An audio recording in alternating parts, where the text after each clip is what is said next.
हम देखें अगर हम हाईएस्ट पर जाएं तो मोदी सरकार को यहां पर बहुमत तो मिल चुका है, 264 से 275 सीटें आ सकती हैं। तो अंदाजा आप लगा सकते हैं कि यहां बहुमत जो है यहां एनडीए को ओवरऑल एनडीए जो है वो बहुमत के ऊपर जाता हुआ दिखाई दे रहा है महाराष्ट्र की सीटें खुलते ही। और आप गैप देख लीजिए कितना, दुगने से भी 1.5 गुना ज्यादा गैप जो आपको इस वक्त दिखाई दे रहा है। इंडिया गठबंधन, एनडीए 26 से 30, इंडिया गठबंधन 18 से 22 डेंट मारा है इंडिया गठबंधन ने महाराष्ट्र में, इसमें कोई शक नहीं है। बिल्कुल, इसमें तो ये पहले से तय था कि वहां पर उद्धव ठाकरे बेहतर प्रदर्शन करेंगे, लेकिन ये परिणाम बता रहा है कि उद्धव ठाकरे, शरद पवार और कांग्रेस का वोट आपस में शिफ्ट हुआ है और मुसलमानों ने एक बड़ा वोट बैंक किया है। उद्धव ठाकरे का जो कोर वोटर है कट्टर शिव सैनिक है, वो टूटे नहीं है, वो एकनाथ शिंदे के साथ नहीं गए और इसी कारण एकनाथ शिंदे को नुकसान हो रहा है। एकनाथ शिंदे 15 सीटों पर लड़े थे, मुझे लग रहा है एकनाथ शिंदे को सबसे ज्यादा इसमें नुकसान हो रहा है। अजित पवार फिर भी ठीक कर रहे हैं।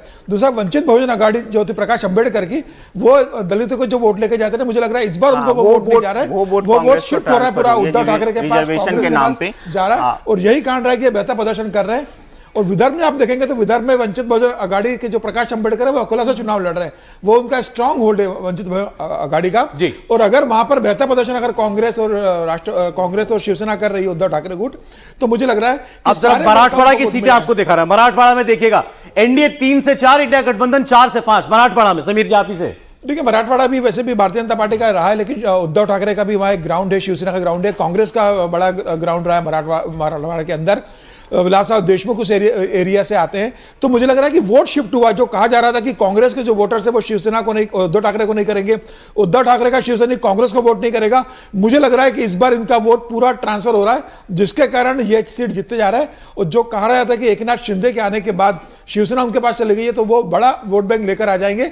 सिर्फ विधायक उनके साथ आए, वोट बैंक उनके साथ जा नहीं रहा है। मुझे लग रहा है एकनाथ शिंदे सबसे वीक प्लेयर साबित हुए। भावेश, बिल्कुल, एकनाथ शिंदे जितनी भी सीटें जीत रहे हैं वो ज्यादातर बीजेपी के प्रभाव वाले एरिया में जीत रहे हैं। अपना जहां पे उनका बताया जाता है ठाणे और कल्याण छोड़ दीजिए, तो कोई भी सीटें ऐसा नहीं है कि अपनी वजह से वो चुनाव जीते। आपने जो नॉर्थ महाराष्ट्र की बात की थी, उसमें एक जो नासिक सीट है वो श्योर सर्टेन शिवसेना जीत रही है और एक सीट है डिंडोरी जो बीजेपी जीत रही है वहां पे, लेकिन वहां पे टफ फाइट है, तो हो सकता है अपोजिशन वहां पे। पश्चिम महाराष्ट्र मतलब शरद पवार वाले, पश्चिम महाराष्ट्र की 11 सीटें, यहां पर एनडीए को 6 से 8 और इंडिया गठबंधन को 3 से 5 सीटें आ सकती हैं। बारामती का क्या हो रहा है?